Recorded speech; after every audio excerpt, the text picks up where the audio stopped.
வணக்கம். செல்வகுமாரின் மாலை வானிலை ஆய்வறிக்கை. அதிகாரப்பூர்வ வானிலை அறிக்கைக்கு இந்திய வானிலை ஆராய்ச்சித்துறை அறிக்கையை பார்க்கவும்.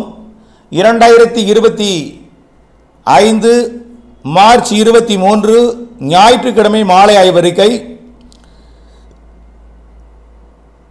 முதலில் கடந்த 24 மணி நேர மழைப்பொழிவு. இன்றைக்கு மழைப்பொழிவு எங்கே பொழிந்தது, இப்பொழுது எங்கே பொழிந்து கொண்டிருக்கிறது, இன்று இரவு மழைப்பொழிவு எங்கெங்கே, நாளை எங்கே, வரக்கூடிய நாட்கள் எப்படி, ஆய்வறிக்கையில் பார்ப்போம். கடந்த 24 மணி நேர மழைப்பொழிவை பொறுத்த வரைக்கும் அதிகபட்சமாக கோயம்புத்தூர் மாவட்டம் மேட்டுப்பாளையம், மேலும் தேனி மாவட்டம் பெரியகுளம், கோயம்புத்தூர் மாவட்டம் பெரிய நாயக்கன் பாளையம் 5 சென்டிமீட்டர், விருதுநகர் மாவட்டம் ராஜபாளையம், திருநெல்வேலி மாவட்டம் ஊத்து, தூத்துக்குடி மாவட்டம் கழுகுமலை 4 சென்டிமீட்டர், திருநெல்வேலி மாவட்டம் பாளையங்கோட்டை, நீலகிரி மாவட்டம் கேத்தி, கிருஷ்ணகிரி மாவட்டம் ஓசூர், கோயம்புத்தூர் மாவட்டம் பிஎன் பாளையம், மேலும் திருநெல்வேலி மாவட்டம் சேரன் மாதேவி, தூத்துக்குடி மாவட்டம் எட்டயபுரம், திருநெல்வேலி மாவட்டம் திருநெல்வேலி AWS, நீலகிரி மாவட்டம் உதகமண்டலம், தூத்துக்குடி மாவட்டம் கோவில்பட்டி, திருநெல்வேலி மாவட்டம் நாலுமூக்கு, திருநெல்வேலி மாவட்டம் கண்ணடியன் அணைக்கட்டு, மேலும் தேனி மாவட்டம் அரண்மனை புதூர், மேலும் திருநெல்வேலி மாவட்டம் காக்காட்சி, திருநெல்வேலி மாவட்டம் களக்காடு தலா 3 சென்டிமீட்டர், நீலகிரி மாவட்டம் கூடலூர் பஜார், கிருஷ்ணகிரி மாவட்டம் ஓசூர் AWS, திருநெல்வேலி மாவட்டம் பாபநாசம், மேலும் நீலகிரி மாவட்டம் மேல்கூடலூர்,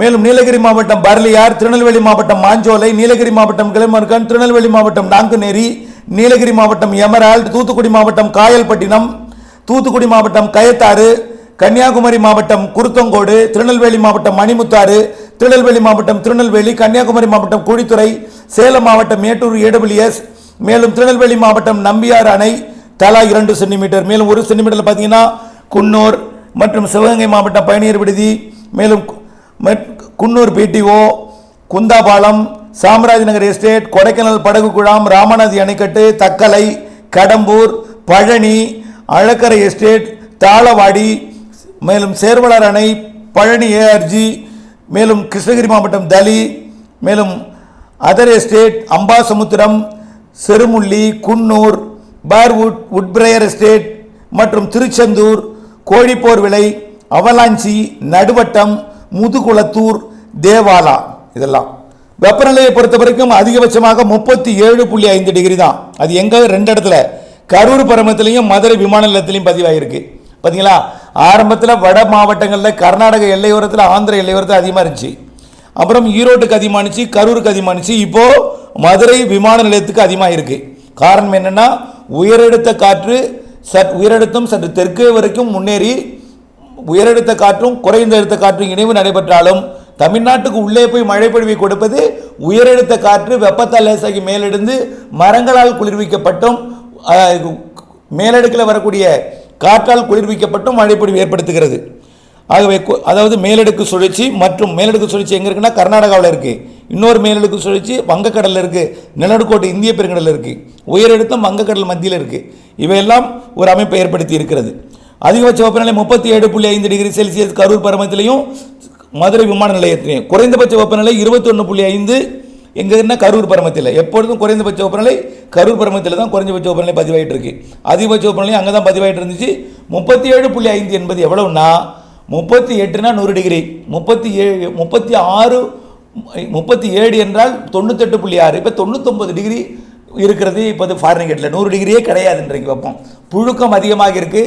வெப்பத்தால் காற்று லேசாகி மேலே போனோன்னே காற்று ஆக்சிஜனையும் வெப்பத்தால் லேசாகி மேலே போயிடுது. ஆக்சிஜனும் மேலே போனதுனால நம்மளுக்கு அசாதாரணமாக இருக்குது. அதாவது மூச்சு விடுவதில் ஒரு இயல்பாக இருக்க முடியவில்லை. அதனால தான் நாய்கள் கூட கடுமையாக இறைக்கும், ஆக்சிஜன் பற்றாக்குறை காரணமாக தான். ஆக வெப்பத்தால் ஆக்சிஜனும் லேசாகி மேலே போயிடுது, நீராவியும் மேலே போயிடுது, வெயில் அதிகம் போல் உணரப்படுகிறது. அதுதான் மழையை பொறுத்த வரைக்கும் இன்றைக்கு எங்கெல்லாம் மழை பெய்யுதுன்னு பார்த்தீங்கன்னா, திருவண்ணாமலை மாவட்டத்தில் மழை, காஞ்சிபுரம் மாவட்டத்தில் மழை, கள்ளக்குறிச்சி விழுப்புரம் மாவட்டத்திலேயும் ஆங்காங்கே மழைப்பொழிவு, நிறைய இடங்களில் மழைப்பொழிவு பொழிந்தது. டெல்டா மாவட்டங்களில் பார்த்தீங்கன்னா திருவாரூர் மாவட்டத்திலேயே முத்துப்பேட்டை, பெருகவாழ்ந்தான், சித்தமல்லி, மேலும் பட்டுக்கோட்டை ஒட்டியுள்ள பகுதிகள், மதுக்கரை ஒட்டியுள்ள பகுதிகள், கிராமப்புறங்களில் நல்ல மழை. அதே போல் கல்லணையை ஒட்டியுள்ள பகுதிகள், மேலும் அதே அணைக்கரையை ஒட்டியுள்ள அதாவது அரியலூர் மாவட்டம், தஞ்சாவூர் மாவட்ட எல்லையோரத்தில் அணைக்கரையை ஒட்டியுள்ள பகுதிகளுக்கும் மழைப்பொழிவு, சோழபுரத்திற்கு மேற்கெல்லாம் மழைப்பொழிவு. இப்படி ஆங்காங்கே மழை பொழிந்து கொண்டிருக்கிற நிலையில் இப்பொழுது இந்த அறிக்கையை பதிவு செய்து கொண்டிருக்கிற நேரத்தில் எங்கெல்லாம் மழை பொழிந்து கொண்டிருக்கிறா, நீலகிரி மாவட்டத்தில் தற்பொழுது மழை பொழிந்து கொண்டிருக்கிறது. கேரளாவில் மழை பொழிந்து கொண்டிருக்கிறது. தேனி மாவட்டம் மற்றும் கோயம்புத்தூர் மாவட்ட எல்லை பகுதிகளில், அதாவது திண்டுக்கல் மாவட்டம் மலைப்பகுதியை ஒட்டி, தேனி மாவட்டம் மேற்கு தொடர்ச்சி மலைப்பகுதியை ஒட்டி மற்றும் வால்பாறை ஒட்டி மழைப்பொழிவு, நீலகிரி மாவட்டத்தில் மழைப்பொழிவு, மேலும் கிருஷ்ணகிரி மாவட்டத்தை ஒட்டி மழை உருவாகி இருக்கு. இவையெல்லாம் இரவு, அதாவது மேற்கு தொடர்ச்சி மலை மாவட்டங்களுக்கும் கர்நாடக எல்லையோர மாவட்டங்களுக்கும் இரவிலே மழைப்பொழிவு கொடுப்பதற்கு வாய்ப்பு இருக்கிறது.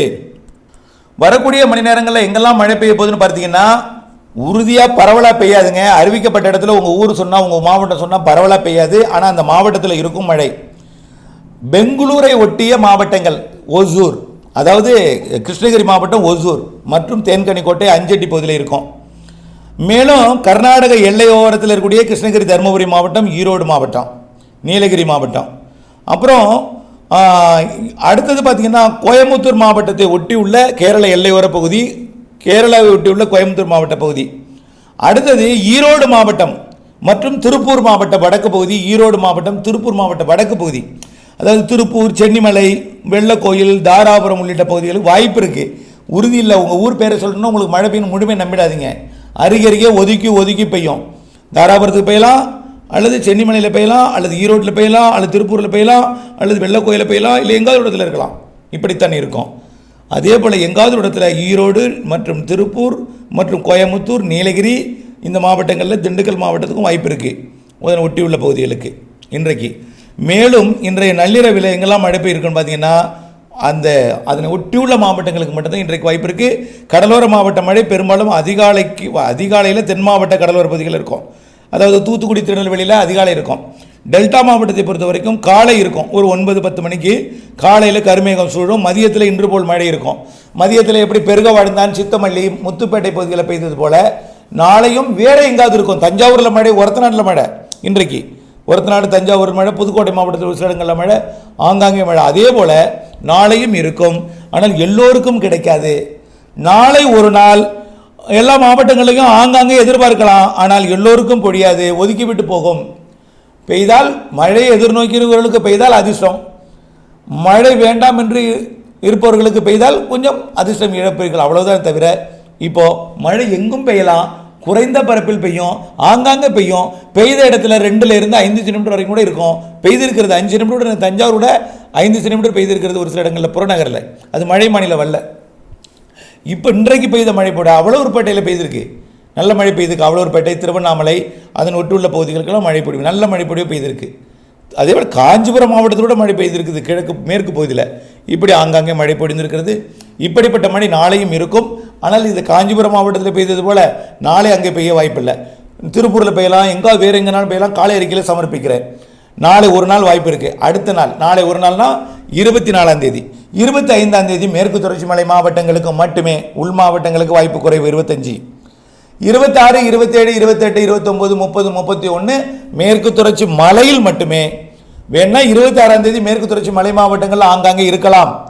ஆக இன்னும் உடுமலைப்பேட்டை, பொள்ளாச்சி பகுதிகளுக்கு 3 நாட்களுக்கு வாய்ப்பு இருக்குது.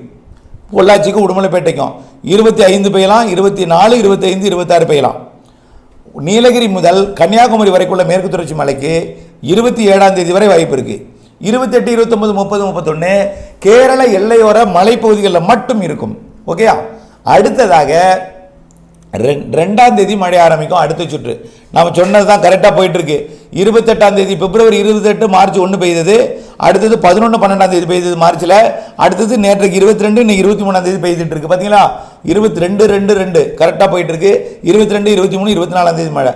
அடுத்தது ஏப்ரல் 2, 3, 4, 5, 6, 7, 8 தேதி வரைக்கும் இருக்கு. அதுவும் வெப்பசலன இடிமழை பிடிப்பு போல் இல்லாமல் காற்று சுழற்சி கொஞ்சம் கூடுதல் வலுவாக வந்து தென் மாவட்டங்களுக்கும் டெல்டா மாவட்டங்களுக்கும் நல்ல மழை தரும். வடவுள் மாவட்டங்களுக்கும் வடகடலோர மாவட்டங்களுக்கும் மழை வாய்ப்பு தெரியுது. ஆனால் டெல்டாவிற்கும் தென் மாவட்டங்களுக்கும் ஏப்ரல் 2, 3, 4, 5, 6, 7, 8 மழை கொஞ்சம் உறுதியாக தெரியுது. தென் மாவட்டங்களுக்கும் டெல்டா மாவட்டங்களுக்கும் மேற்கு தொடர்ச்சி மலை மாவட்டங்களுக்கும் உறுதியாக தெரியுது. ஓகேயா? அடுத்தது 12ஆம் தேதி அடுத்த மழை சொல்லியிருக்கோம். ஏப்ரல் 12, 11 ஆரம்பிக்கலாம். ஏப்ரல் 11, 12, 13, 14. அடுத்தது ஏப்ரல் 21, 22, 23, 24. அடுத்தது மே 2, 3, 4, 5, மே 12, 13, 14, 15, அடுத்தது மே 22 இருக்காது, அதுக்கு முன்னாடியே முடிஞ்சிடும். 15ஆம் தேதியோட அது தீவிரம் குறைஞ்சிரும். இப்படி மே மாத இறுதியில் வெயில் அதிகமாக இருக்கும், மே இறுதியில் தெற்கு காற்று திரும்பி வலுவாக இருக்கும். பிறகு தென்மேற்கு பருவக்காற்று மே 31 தொடங்கும். மே 31 தென்மேற்கு பருவமழை தொடங்கிடும். கேரளாவில் பருவமழை வலுவாக பெய்யும் ஜூன் முதல் நாள்லேயே 31ஆம் தேதியிலிருந்தே. ஆகவே இதுதான் வானிலை ஆய்வறிக்கை. தொடர்ந்து அப்டேட்ஸுடன் இணைந்திருங்கள், திட்டமிட்ட வேளாண்மை செய்திடுங்கள். மழை எதிர்நோக்கி இருந்தால் மழை ஒதுக்கிவிட்டது என்ற கவலை வேண்டாம், இப்படித்தான் இருக்கும். மழைநீரை சேமித்து வைத்து பயன்படுத்த தான் நீங்கள் மழைநீரை சேமிப்பதற்கு தயாராக இருக்கணும். இப்போ 5 சென்டிமீட்டர் பெய்த இடத்துல இன்றைக்கி சேமிச்சிருப்பாங்க, பல இடங்களில் பெய்திருக்கு 5 சென்டிமீட்டர், 8 சென்டிமீட்டர் பெய்திருக்கு. ஒதுக்கி இருக்கிற இடத்துல நாளை மறுநாள் பெய்யும். 2ஆம் தேதியிலிருந்து பெய்யக்கூடிய மழை கொஞ்சம் கூடுதல் பரப்பில் இருக்குது. 12ஆம் தேதி ஏப்ரல் 10லிருந்து பெய்யக்கூடிய மழை இன்னும் கொஞ்சம் கூடுதல் பரப்பில் இருக்குது. வெயிலும் இருக்கும், மழையும் இருக்கும். 3 நிகழ்வுகள் மாதத்திற்கு, 3 நிகழ்வுகளில் 2 நிகழ்வு வலுவாக இருக்கும். அந்த ஒரு நிகழ்வுக்கு 3 நாள் தான், மாதத்துக்கு 3 நிகழ்வுனா 9 நாள் தான். மீது நாள்லாம் வெயில் இருக்கும். கடுமையான வெயில் கூட ஒரு 15 நாளைக்கு இருக்கும், இடைவெளி விட்டு. தெரியுதா? நிகழ்வு வந்தால் மழை, விலகினால் நெருங்கும் பொழுது வெப்பம் குறையும். நெருங்கி ஏறினால் மழை, விலகும் பொழுது வெப்பம் குறையும். படிப்படியாக அதிகரிக்கும் வெப்பம், பிறகு வெப்பமாக இருக்கும். நிகழ்வு இருக்காது, அப்போ நிகழ்வு வரும். அப்படி 3 நாள் நிகழ்வுக்கு 3 நாள் மழை இருக்கும், மீது நாள்லாம் வெயிலாக இருக்கும். கோடை மழையும் இருக்குது, வெயிலும் இருக்குது. சராசரிக்கு கூடுதல் மழை இருக்குது, சராசரி வெயில் இருக்குது. மழையே பெய்தாலும் அடிக்கக்கூடிய வெயிலில் அது இந்த உணரும் வெப்பம் அதிகமாக இருக்கும் என்பதனால வெயில் உங்களுக்கு அதிகமாக உணரக்கூடிய அளவில் இருக்கும். மழை பெய்ததாகவே தெரியாது, ஆனால் மழை இருக்கும், மழை இருக்குது. சராசரி கூடுதல் மழை பொழிவு இருக்குது. ஏற்கனவே பல மழை பெய்தது, ஆனால் அடுத்த நாளே மழை பெய்த சுவடு கூட தெரியாமல் வெயில் அடித்து கொண்டிருக்கிறது நீங்கள் உணர வேண்டும். இணைந்தே இருங்கள் அப்டேட்ஸுடன். நன்றி.